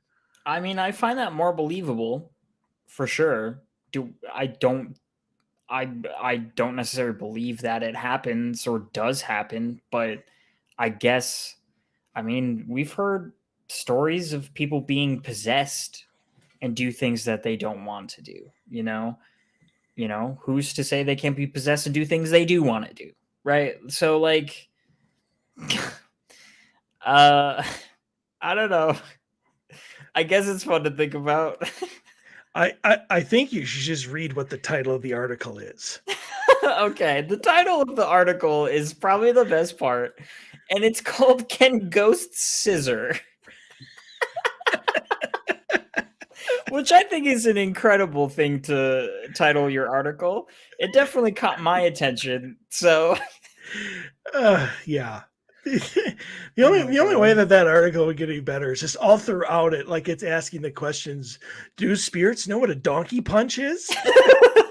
I mean, just all kinds of these like different things. Do they know our innuendos? I don't know. So if anybody wants to go out and look for this article, there's the title of it. Can ghosts scissor? We are all asking that question. Oh, so incredible. And yeah, we're weird people. So no wonder that most of the spirit world avoids us. Yeah, right. So I found this article that is entitled 10 Signs Your House Might Be Haunted. And this was from over in the UK. So this is not based on like United States, type hauntings and stuff. But I can't imagine that would be much different from over here than over there. So apparently haunted houses sell for 17% less than the UK average for homes. Wow. Okay. So 55% of Brits say they'd put off buying a house if they suspected spooky goings-ons. Spooky goings-on. Around spooky 23 goings-on. Yeah. Or basically if they believe their house is haunted. Yeah. So here's what I found interesting, and I guess I don't. I guess I don't believe this in terms of ghost sightings. The study that they're talking about revealed that 6 in 10, which is 60%, believe in ghosts, and a third have reported seeing a ghost. I can believe that, but here's what I don't, and maybe this is different between us and them. The most likely area in the home to see a ghost is under the stairs, reported by 44% of those who've seen a ghost on their property. Other rooms that rank highly for ghost sightings include the hallway, 40%, the bathroom, 33%, in a cellar or bedroom, which is 19%. Nowhere, maybe this is the different terminology between them and us, but for me, it would see the basement. Like, See, basements are not as common in Europe. Well, and maybe that cellars are. Cellars are, yeah. They're usually just like a little like dugout area, and most of the time not completely underground. So basements are a North American thing. Okay. All right. Well, that makes sense. Not that they can't be. I think they do exist in Europe, but like not the average home doesn't have a basement like ours. Like it's just like a thing here that most homes have basements. Okay. All right. That makes sense. Because I was just like, this doesn't make any sense to me as to under the stairs like that. I don't even think that that's like a 5% thing here. Nobody sees spirits under the stairs. Yeah. Who's spending a lot of time looking under the stairs in the like crawl space under the stairs? Like who? I don't know. Yeah. And plus most of our homes, that's all boarded up. I mean, it's only like the really old homes and stuff. Like they have stairs like the Leduc going down the basement where they're just open. Yeah. But here are the top 10 signs your house might be haunted. These aren't like ranked, so there's just 10 signs. So number 1, feeling of being watched when alone. Could be, but we all know that could also be EMF. Yeah, it could be a lot of other things as well. Feeling a sudden and inexplicable change in temperature or a sudden static electrical charge in the air. Yeah. I can get behind that. Okay. That's a pretty good indicator. We talk about it all the time. Like, oh, I'm feeling the static charge and I'm in the middle of the room and it wasn't there a moment ago. Yep. Number 3, household objects mysteriously disappearing and then reappearing in different places. Yes. I mean, that's a pretty classic one, but like if that's the only thing going on in your house, I would not be worried about that. You might just have short-term memory loss or ADHD like me. There you go. Number 4, hearing unexplained whispers, footsteps, thuds, or someone calling your name. I mean, yeah. Yeah. Number 5, seeing shadows or movement out of the corner of your eye. That could also have a natural explanation to it as well, but it's very easy, especially when we're talking about EMF, and it's very easy when you're paranoid because of that, or just, your your propensity to watch paranormal television, to be paranoid, and then your brain loves playing tricks on you, especially if it's dark. Your brain loves matrixing things into looking like a person or looking like it's moving when it's really your brain's doing its best to interpret what is coming through your eyes, and it's unreliable at best. So seeing stuff out of your corner of your eyes, you gotta be careful with that. Yes, you do. Number 6, frequent electrical problems, such as lights inexplicably turning on or off, or appliances not working or acting up. There's just so much room for that to be just bad wiring. Mm-hmm. Or bad electronics. Yeah. Or just you maybe shouldn't buy stuff from wish.com anymore.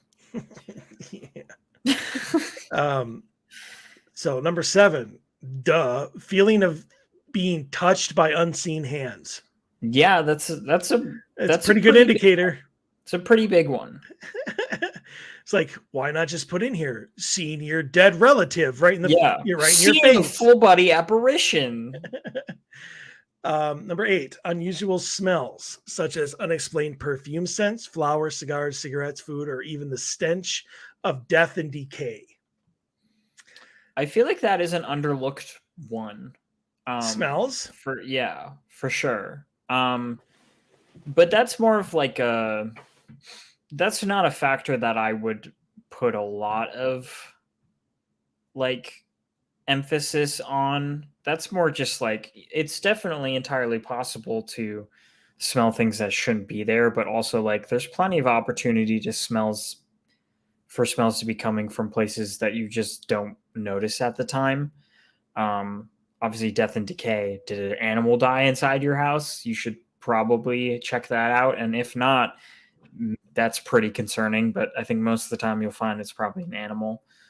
Perfume, I don't know. It's hard to pinpoint where smells come from, if they're coming from outside your house or, whatever.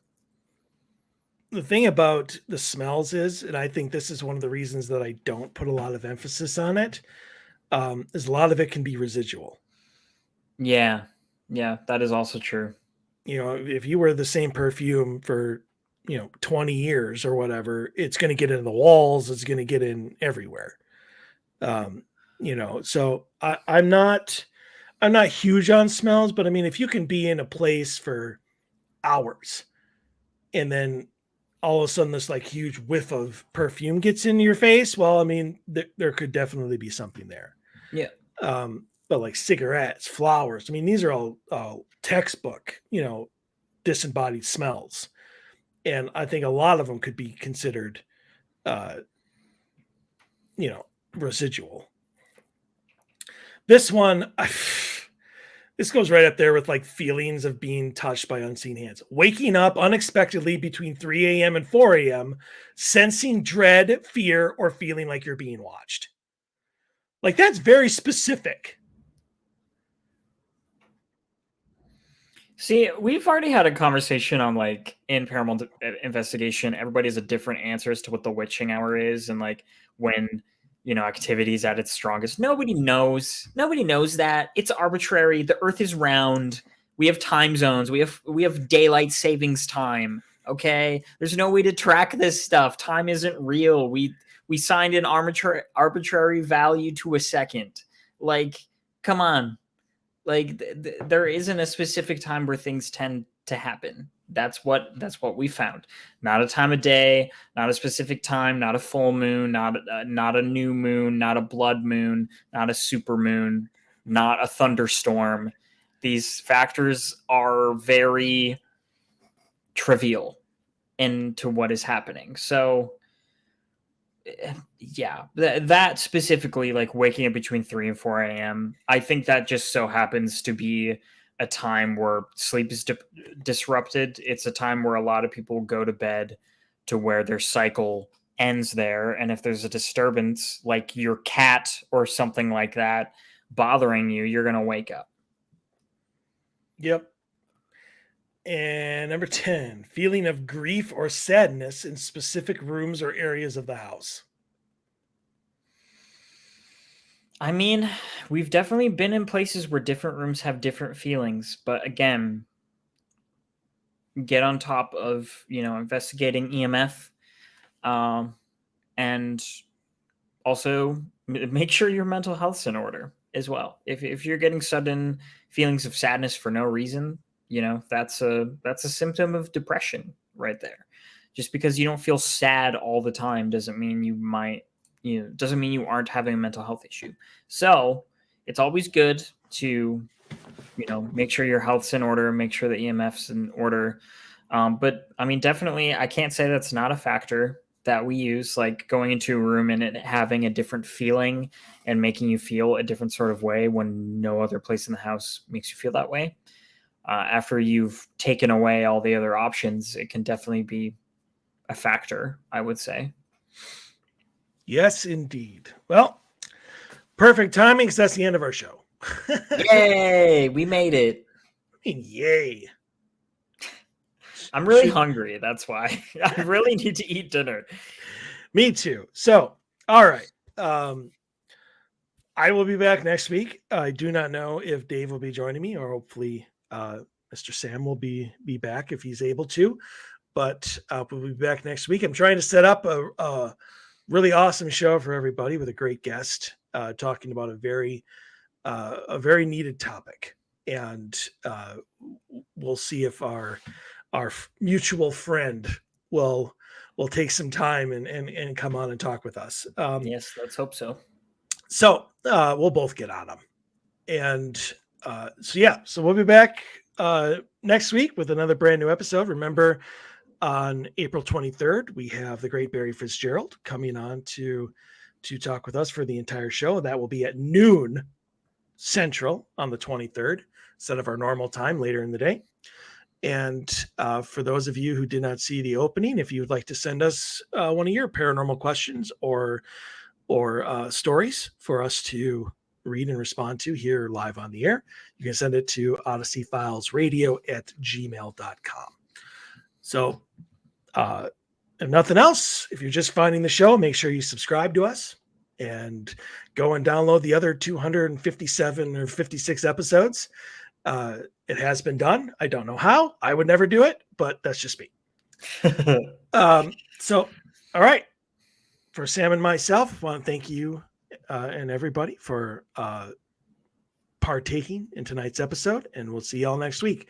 Everybody stay healthy, stay safe. Have a good night.